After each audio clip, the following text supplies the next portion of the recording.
শেষ পর্যন্ত বাংলাদেশের হলো লজ্জার হার বলতে প্রথম টেস্টে তো চেন্নাই টেস্টে বাংলাদেশের একটা ছেলে বলেছিল বাংলাদেশ যদি হারে ইন্ডিয়ার কাছে মাথা ন্যাড়া করবো। শেষ পর্যন্ত ছেলেটা মাথা ন্যাড়া করলো। সেকেন্ড টেস্টে কে কী বলেছে, কি ন্যাড়া হবে না, চুল ফেলবে, কি করবে জানি না, কেউ কোনো কিছু করেনি। কিন্তু একটা বাংলাদেশের একটা ছেলেকে দেখলাম বলতে যে রোহিত শর্মা প্রথমে ফিল্ডিং নিয়েছে, বাংলাদেশকে কম রানের মধ্যে ফেলে দেবে, সেটা হবে না, বাংলাদেশ 400 রান করবে। যাই হোক, 400 রান করলো না কী করলো সে তো সবাই দেখলো। ঘটনা হচ্ছে এই যে টেস্টটা হলো, কানপুরের টেস্টটা সরসাগুলো 2 দিনের খেলা হয়েছে, 5 দিনের জায়গায় 2 দিনের খেলা হয়েছে। 2 দিনের খেলাতেই রেজাল্ট। এখন কথা হচ্ছে এটা টেস্ট ম্যাচ দেখলাম না ওয়ানডে ম্যাচ দেখলাম, না টি20 ম্যাচ দেখলাম, না টি10 দেখলাম, কোন ফরম্যাটে ক্রিকেট হলো? মানে সব ফরম্যাটেই খেলা হয়েছে। মানে সময় বুঝে রোহিত শর্মা ডিসিশন নিচে কী করব। এখন কথা হচ্ছে এই টেস্টে যা রেকর্ড হয়েছে, গত প্রায় 125-30 বছরের টেস্ট ক্রিকেটে এরকম রেকর্ড কেউ করেনি। 3 ওভারে 50, 10 ওভারে 100, ফার্স্ট টেস্ট 150, ফার্স্ট টেস্ট 200। তো আমার মনে হয় বাংলাদেশের ক্রিকেটাররা বুঝতে পারেনি ইন্ডিয়া কোন ফরম্যাটে কখন খেলবে। ওদের মনে কালকে একটু বুঝতে সময় লেগেছিল, যখন ইন্ডিয়া ব্যাট করতে ধুম মারছিল, মানে 3 ওভারে 50, তখন মানে ওরা বুঝতে পেরেছিল ইন্ডিয়া কী করতে আছে। আসলে ইন্ডিয়া ঠিকই করে নিয়েছিল এই টেস্টে একটা ফ্যাসলা করেই ছাড়বো। ফ্যাসলা এই কারণে করে ছাড়বো, বাংলাদেশিগুলো এত বক করে আর এত করে, পাকিস্তান ট্যুর করে আসার পরে মানে এরা নিজেকে কি মনে করেছিল পাকিস্তানে গিয়ে হারিয়ে এসছে, তাই ইন্ডিয়াকেও হারাবে। হ্যাঁ, তারপর তো সোশ্যাল মিডিয়াতে যা তা মানে যাই বকবাগানি শুরু করেছে। আর বাংলাদেশের ইউটিউবার থেকে শুরু করে, ফেসবুক, টুইটার থেকে শুরু করে, ইউটিউব থেকে শুরু করে বাংলাদেশিগুলো এত বকবাগানি শুরু করেছে, মানে কান ঝালাপালা হয়ে যাচ্ছিল। তো আমাদের কান ঝালাপালা হচ্ছিল, কিন্তু আমার মনে হয় আমাদের ইন্ডিয়া ক্রিকেট টিমদের কানে গেছে যে বাংলাদেশ মিডিয়াগুলো, এই বাংলাদেশের ইউটিউবার থেকে শুরু করে এগুলো বড্ড লাফানি হচ্ছে। দাঁড়া এত লাফাচ্ছিস তো, তাহলে একটা কিছু করতে হয়। চেন্নাই টেস্টটা যাই কোনোরকম হয়ে গেল, কানপুর টেস্টটা তাহলে কিছু একটা করি। আমার মনে হয় রোহিত শর্মার মনের মধ্যে এটাই ছিল, হ্যাঁ, যে ইন্ডিয়া ক্রিকেট টিমে এরা, আর রোহিত শর্মা তো বলেছিল কোথা গিয়ে খেলেছে, কী করেছে দেখা যাক না, তারপর আমাদের কাছে আসুক, তারপর দেখে নেবো ক্রিকেট কাকে বলে। রোহিত শর্মা তো বলে দিয়েছিল এবং তাই করলো। ক্রিকেট ইতিহাসে এরকম ক্যাপ্টেন টেস্ট হয়েছে, মানে ওয়ানডে, টি20, টি10 ফরম্যাটে, হ্যাঁ, খেলে বাংলাদেশকে নাকুনি চুকুনি খাইয়ে দিয়েছে। আমার মনে হয় বাংলাদেশকে পেয়ে মনে এটা করেছে। আর কোনো দেশ পাকিস্তানকে পেলেও ইন্ডিয়া এরকম করতো না, বা অস্ট্রেলিয়া, ইংল্যান্ড খেলা হলে খেলাটা আরও অন্যরকম খেলা হতো। মানে বাংলাদেশের মতো একটা মুরগি টিম পেয়েছে, এটা তো মুরগি টিম। এরা না জানে ক্রিকেট খেলতে, না জানে ফিল্ডিং করতে, না জানে ব্যাটিং করতে। বোলিং সাইডটা তো একটু বেটার বলা যাবে, বাকি তো মানে একটা বল নিয়ে উইকেট ভাঙতে পারে না।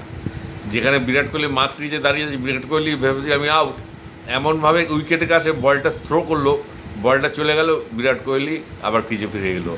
এরকম আউট এরা করতে পারে না, তাই ক্যাচ নিতে পারে না, ক্যাচ হাতের কাছে ফেলে দেয়।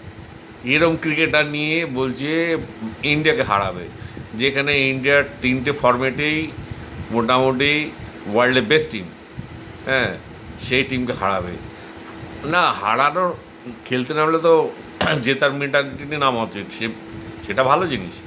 কিন্তু এই যে এদের বকবকানি, কচকচানি, মাথা গরম করে দেওয়ার মতো, মানে টেকা যাচ্ছিল না, মানে যা না তাই বলে যাচ্ছিল। আলটিমেটলি কী হলো, কানপুর টেস্টে 2 দিনের মধ্যে ম্যাচ শেষ। বাংলাদেশকে ধুয়ে মুছে তারপরে হারিয়ে এখন বাংলাদেশের লোকেরা মনে হয় একটু শান্ত হবে, আর মনে হয় চ্যালেঞ্জ নেবে না, আর এই ফেসবুকে এসে এই ইউটিউবে এসে বকবকানি শুরু করবে না। আর এই আর একটা টুপি মাল আছে, এটা না হলে ওটা হতো, এটা না হলে ওটা হতো, আরে কী হলে কী হতো এসব বাচ্চারা বলে। এটা ক্রিকেট, সময়ের জন্য বসে থাকতে হয়, ক্রিকেট খেলাটা দেখতে হয়, ক্রিকেট খেলা কোন দিকে গড়াচ্ছে, ক্রিকেটে খেলা কখন কোন দিকে ঘুরে যাবে কেউ বলতে পারে না। আর ইন্ডিয়া সেইটা ঘুরিয়ে দিয়েছে, ইন্ডিয়া বাংলাদেশকে ঘুরিয়ে দিয়েছে। আমরা ইন্ডিয়া অন্য কোনো টিমের সাথে এরকম এইভাবে হারাতে পারতো না। শ্রীলঙ্কা হোক, পাকিস্তান হোক, অস্ট্রেলিয়া হোক, ইংল্যান্ড হোক, সাউথ আফ্রিকার মতো টিমকে এইভাবে নাকুনি চুকুনি খাইয়ে ইন্ডিয়া হারানোর সাহস দেখাতো না, কেন ওরা জানে যে এইভাবে খেলতে গেলে ওরাও আমাদের ছেড়ে কথা বলবে না। বাংলাদেশের মতো টিমকে পেয়ে নাকুনি চুকুনি খাইয়ে ছেড়ে দিয়েছে, বলে যা অনেক ক্রিকেট খেলা শিখেছিস, তোদের দেশে এই ক্রিকেটাররা, ক্রিকেটের ফ্যানরা এত ববক ছিল, একটা শিক্ষা দিয়ে দিলাম, আর ভুল করে এরকম উল্টো পাল্টা কমেন্ট করবি না, চ্যালেঞ্জ নিবি না ইন্ডিয়ার সাথে। আমার মনে হয় এই মেসেজটাই রোহিত শর্মা দিয়ে দিল, কেন রোহিত শর্মা এমনিতে বাংলাদেশের উপর খ্যাপা আছে, বিরাট কোহলিও খ্যাপা আছে, মানে বাংলাদেশের ক্রিকেটারদের কথাবার্তা, বাংলাদেশের ক্রিকেটারদের বিহেভিয়ার, তারপর বাংলাদেশের ক্রিকেট ফ্যানদের এই সমস্ত কমেন্ট শুনে কেউ ঠিকতে হয় না। সেই জন্য রাগের চোটে ইন্ডিয়া টিম সাবরে পেয়েছে, কচু কাটা করেছে, এগুলো কচু কাটা করা, মানে তাও একটু মানে রয়েস হয়ে কাটে। এ তো এমন কাটা কেটেছে, মানে কি বলবো, ধার রান, মানে 285 9 উইকেট, বলে যাক উইকেট সালা দেখা যাবে, রেজাল্ট ঠিক বের করে নিয়ে আসবো। আর ঠিক তাই হলো, রোহিত শর্মার রেজাল্ট বের করে আনলো। আমি তো দেখছি পাকিস্তানের মিডিয়াগুলো মানে যেভাবে বলছে, বলে এই এরকম ক্রিকেট আমরা বাপের জন্য দেখিনি। আর বাংলাদেশিরা মনে ভাবতেও পারেনি, বাংলাদেশি ক্রিকেট ফ্যানরা, যে আমাদের এইভাবে কুচু কাটা করবে। আর ভুল করে এরকম চ্যালেঞ্জ দিস না ভাই ইন্ডিয়া টিমের সাথে। আবার ইন্ডিয়ার মাটিতে লাস্ট 15 বছরে কেউ টেস্টে কেউ সিরিজ জিতে যেতে পারেনি। ইন্ডিয়া তো টেস্টে হেরেছে, কিন্তু সিরিজ জিতে কেউ যেতে পারেনি। তা এই বাংলাদেশ সেই স্বপ্ন দেখেছে ইন্ডিয়ার মাটিতে এসে সিরিজ জিতে চলে যাবে। মানে এদের কত বড় আশা, আর কত সাহস থাকা ভালো, দুঃসাহস থাকা ভালো না। আর বলছি বাংলাদেশের বাঁকুড়া, কলাগাছ মামুনি থেকে শুরু করে, হ্যাঁ, এই সমস্ত বাংলাদেশের এই সব ফালতু ক্রিকেট প্রেমীরা বলছে ভুল করে ভারতের সাথে আর পাঙ্গা নিতে যেও না, তাহলে কিন্তু আবার প্যাদানি খাবে। এর আগের বার ছিলে প্যাদানি খেয়েছিলে, আর এবার এমন প্যাদানি খেলে আশা করি এই প্যাদানিটার চিরজীবন বাংলাদেশ মনে রাখবে।